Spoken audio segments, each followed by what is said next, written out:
სამ წელიწად ნახევრიანი ომის დასრულებისთვის პირობების შექმნას ამერიკისა და რუსეთის ლიდერები 15 აგვისტოს ალასკაზე შეეცდებიან. მთელი მსოფლიო ელოდება თუ რა შედეგებს მოიტანს დონალდ ტრამპისა და ვლადიმერ პუტინის მოლაპარაკებები. შტატების პრეზიდენტს ომის დასრულებას სურს, რუსეთის პრეზიდენტის მოთხოვნა კი ომის დასასრულებლად კონფლიქტის დაწყების ფუნდამენტური მიზეზების გათვალისწინებაა. დღეს უკრაინის საკითხსა ევროკავშირის საგარეო საქმეთა მინისტრების რიგგარეშე შეხვედრა დაინიშნა. ცნობილი ხდება, რომ დონალდ ტრამპი ვლადიმერ პუტინთან შეხვედრამდე ევროპელ ლიდერებსა და უკრაინის პრეზიდენტთან 13 აგვისტოს ვირტუალურ სამიტში მიიღებს მონაწილეობას. გივი ბარამიძე ამბობთ. ეს უკრაინის ხარკოვის რეგიონია, სადაც უკრაინის არმიის 115 ცალკეული მექანიზებული ბრიგადის ახალწეულებს წვრთნებს უტარებენ. უკრაინელი ახალწეულები იმედოვნებენ, რომ 15 აგვისტოს შეერთებული შტატების და რუსეთის პრეზიდენტების მოლაპარაკებები უკრაინისთვის სასარგებლო დასრულდება და ყველა ჯარისკაცის დემობილიზაცია მოხდება. მინდა მჯეროდეს, რომ სრული ცეცხლის შეწყვეტა და მშვიდობა იქნება, თუმცა ჩვენ გვესმის, რომ ჩვენი ურთიერთობა რუსეთთან ისეთი აღარ იქნება, როგორიც ადრე იყო, რადგან ის, რაც მათ გააკეთეს, ძალიან არასწორი იყო. ვიმედოვნებთ, რომ ეს როგორმე დასრულდება. ყველა ომი მოლაპარაკებით მთავრდება, თუმცა იმის გათვალისწინებით თუ რა ხდება ახლა, ღიად რჩება კითხვა, თუ რამდენად სწრაფად დადგება ეს დასასრული. პოლიტიკური გადაწყვეტილება ნიშნავს, რომ რუსეთი გვეტყვის, რომ ომის დასასრულებლად ჩვენი მიწის ნახევარი დავთმოთ. არა, ომი ქაღალდზე არ დასრულდება, რადგან მოხალისეები, რომლებიც თავიანთი მიწის დასაცავად მოვიდნენ, იბრძოლებენ მანამ, სანამ მთელი უკრაინული მიწა ჩვენი არ იქნება. უკრაინის ფრონტის ხაზზე მკვეთრი ცვლილებები არ ხდება, თუმცა რუსეთის არმიას აქვს წინსვლა დონეცკის რეგიონში, სადაც დღეს კიდევ ერთი დასახლებული პუნქტი დაიკავა. ფრონტის ხაზზე ბრძოლის პარალელურად რუსეთი და უკრაინა ერთმანეთის ტერიტორიის სიღრმეში სტრატეგიულ ობიექტებს უპილოტო აპარატებით და რაკეტებით ბომბავენ.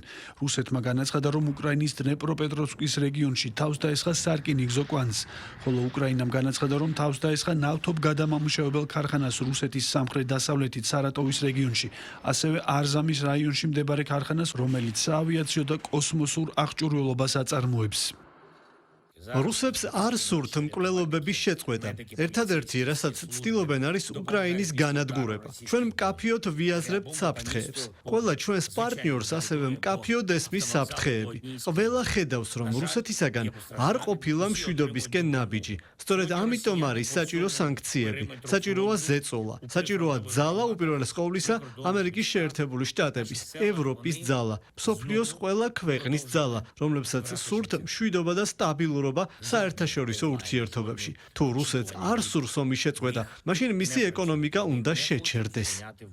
მშვიდობის დამყარებას უკრაინაში შეერთებული შტატების პრეზიდენტი დონალდ ტრამპი ძალის მეშვეობით აპირებს, რაც ამ შემთხვევაში გულისხმობს ეკონომიკური ბერკეტების გამოყენებას, თუ რუსეთის სამშვიდობო პროცესში სერიოზულად არ ჩაერთვება. ტრამპმა ამ მიზნით თავდაპირველად 50 დღიანი ვადა, ამ ვადის ამოწურვამდე კი 10 დღიანი ვადა დააწესა. სწორედ ამ შუალედში შეთანხმდა შეერთებული შტატების და რუსეთის პრეზიდენტების შეხვედრა. ლიდერების შეხვედრამდე გაურკვეველია, ამოქმედდება თუ არა ეს სანქციები, გადაიდება თუ გაუქმდება. ომის დასასრულებლად დონალდ ტრამპი უკრაინის მხრიდან გარკვეული ტერიტორიის დათმობას შესაძლებლად მიიჩნევს. თუმცა უკრაინის ტერიტორიის დაახლოებით მეხუთედის დაკარგვის აღიარება ზელენსკის და მისი მთავრობისთვის მტკივნეული და პოლიტიკურად რთული იქნება. უკრაინის მხრიდან დათმობას დასაშვებად მიიჩნევენ როგორც შეერთებულ შტატებში, ასევე ევროპაში. უკრაინა ყველა რუსის გამოსახლებას არ აპირებს და რუსეთი კიევში წასვლას არ აპირებს, ამიტომ საბოლოოდ მიწის გაცვლა მოხდება. მაგრამ როგორი იქნება კარგი შეთანხმება? იმის უზრუნველყოფა, რომ 2022 წელი აღარ მოხდება. პრეზიდენტი ტრამპი დაასრულებს ამას სამუდამოდ. როგორ მოხდება ეს? იქნება ტერიტორიის გაცვლა. მხოლოდ მას შემდეგ, რაც უკრაინისთვის უსაფრთხოების გარანტიები იქნება, რათა რუსეთმა ეს ხელახლა არ გაიმეოროს. პუტინს უნდა უთხრა, რა მოხდება, თუ ის ამას მესამედ გააკეთებს.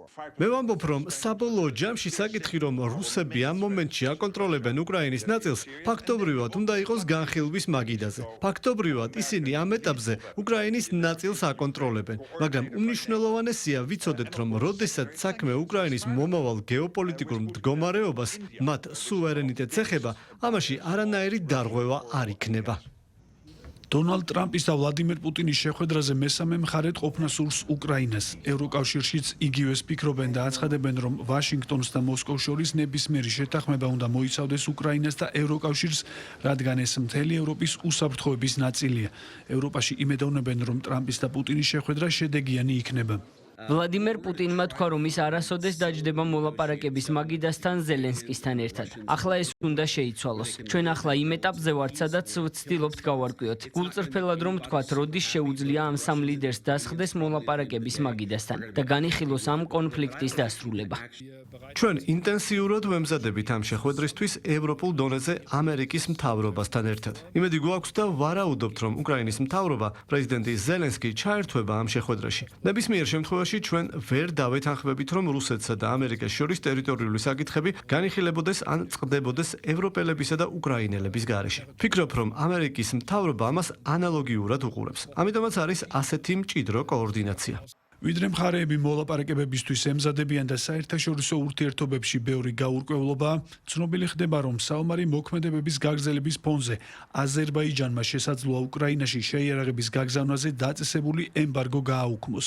ბაქო ამგვარად იმოქმედებს, თუ რუსეთი გააგრძელებს სარაკეტო დარტყმებს უკრაინაში მდებარე აზერბაიჯანულ ობიექტებზე.